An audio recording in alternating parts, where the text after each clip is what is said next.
Neil, a question for you. Where are you in the process of the recruitment and selection of the new director of safety? When do you expect that to be completed?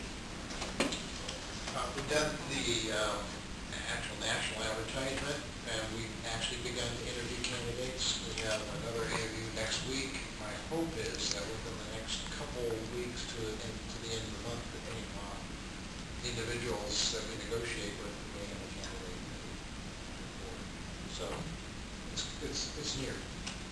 Excellent. So Dennis, as confused as we are about job titles, it's hard to know. Yeah, at least for the strangers among us who does what and so on. As this report matures and is finally complete and accepted, presumably, the obvious presumption, I guess, is that the new director of safety will be the linchpin person in terms of executing recommendations and so forth, right? Right, although we're already in the process of implementing. Yeah, that was my other question. Are you doing anything progressively as you go along? Absolutely. In fact, we took the report and we pulled out 97 discrete pieces. And so what we've done, our manager of safety, who works for me, is going through and is managing all the different people who we've assigned responsibility for each of those 97 items. And we're going through and we're actively working those. So a number of those have been completed. And then a number of us meet once a week to track where we are and to make sure that we're staying on task. Related question.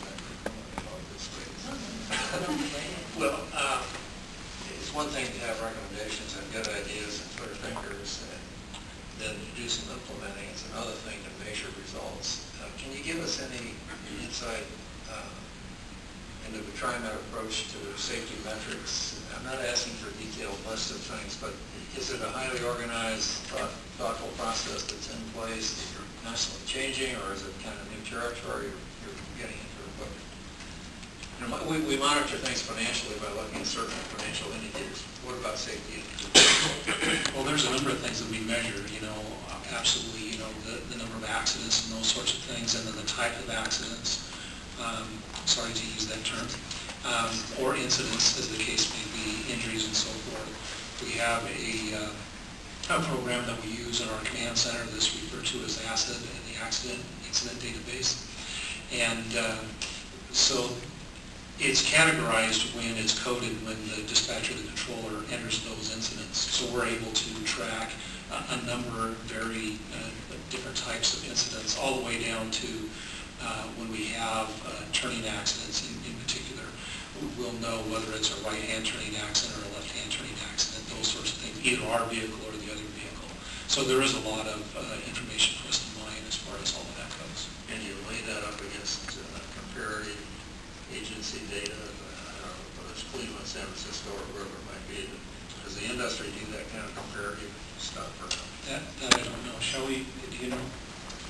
NTV, the National Transit Data, they do comparatives across the nation. But I think for what you're talking about, the bigger, broader, slips, trips, falls, all of it's important. And that doesn't get compared nationally, and we don't benchmark that against other agencies. So it's just that higher level, the reportables under the National Transportation Database that get compared nationally. You're welcome. That was one question John Q. Public had to, was where are we getting these statistics from? Who's, who monitors these statistics? I mean, throughout the nation, these different other cities and counties that TriMet's being compared to. Right. Where do those statistics come from? Be the national center. Yeah, it's MTV. The challenge with comparing the cities is that where you would think that is in the National Transit Database that they're going to be collecting apples to apples to apples, the way in which organizations measure and quantify things do sometimes differ. So looking at slips, trips, and falls, when you pull our data, you will find often slips, trips, and falls mingled with mirror strikes, mingled with many other things. And so it becomes difficult to disaggregate that into reports trying to isolate what might be relevant. So if you say, how many accidents in a day does TriMet get into? Well, the first question is, well, what do you want to count as an accident? Do you want to count every slip, trip, fall? Do you want to count all mirror strikes? Or do you only want to count collisions? Or do you want to count this and that? And I think when you look across the industry and compare different cities, you're not always necessarily comparing the same measure. And what MTD lists on their website, it can sometimes vary. That's one of the challenges. And from what I know, in talking about what he said throughout the United States, that TriMet is on high value. Well, the thing is it's all the same culture as far as the light rail goes. They have the same culture, so it's okay if they say 1 out of every 4 are unavoidable. So it's the culture of the United States that you have to go by in the standards. And where do we stand? Do we want to be better than the culture? And be the beginning of the better? There's a thing called zero tolerance used in some, that's a worthy objective. Well, and I appreciate the comment about the accident, vocabulary, if you will. Crashes, I think, are more pertained to a collision. You know, again, like a mirror striking. If that's counted as a statistic, how is it counted? Is it counted hitting a tree? Is it counted hitting a pedestrian? Is it counted hitting another vehicle? Is it counted hitting a passing semi? I mean, how are they counted? And again, that is a great interpretation of vocabulary is accidents.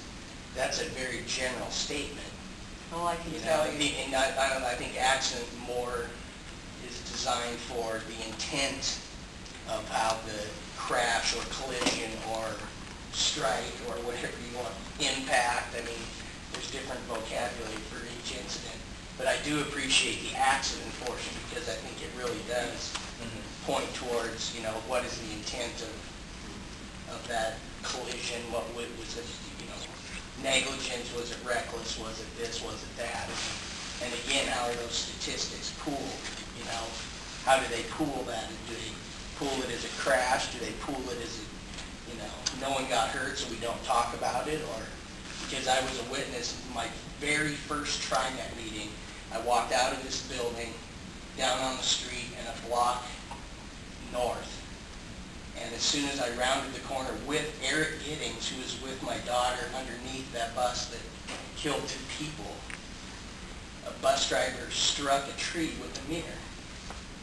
And I graciously walked up to the door and asked her if she knew that she hit it. And she told me it was none of my business, and she's in charge of driving her bus. So it becomes aggravating in situations that I've been put in recently with TriMet. When I see stuff like that, it's irritating to have my sister drive down a street in Beaverton and see a bus literally run through a crosswalk to beat an 8 to 12-year-old boy on a bicycle crossing the street. I mean, the culture, the focus on the operators, that's a must, that's a given. I think that's a no-brainer. I mean, really, the training, that's a no-brainer. All these things are no-brainers that you need to check those things. The certification program itself, what are you certifying? Are you certifying the capability of that driver to drive that model of bus, or just a certification to drive a bus, period? You know, we need to get specific here, because the specific things are what are hurting the public, who not only are your customers, but they are your customers in the sense they're taxpayers, and they pay the bills, for crying out loud. Honestly, taxpayers do. So whether they're riding the transit system or whether they're walking down the street, they're still a customer. And all customers deserve the respect. You've been in construction, you know, your customers deserve as much respect as the next guy. The guy that pays 10 grand or the guy that pays 100,000. Doesn't matter, they're all customers. And that's how they deserve enormous respect. Absolutely. One anomaly, if you will, and these points are more than helpful. This will be a prediction. over the course of a relatively short period of time, measured against other agencies around the country, TriMet will be acknowledged as the indisputable leader. That by any measurement, they do a better job than any other agency in the country. And my forecast is when you arrive at that point, that the easy half is done. And from that point on, you can no longer measure yourself against inferior competitors. You measure yourself against the absolute standard. How do we, as an agency without peers, continue to improve? And I think that's the tougher half. But you'll get to that juncture pretty soon. And then the kinds of things you're talking about, which really come back to things Shirley was alluding to, is really about attitude. You start with the expectation of the right attitudes, continue to work on those.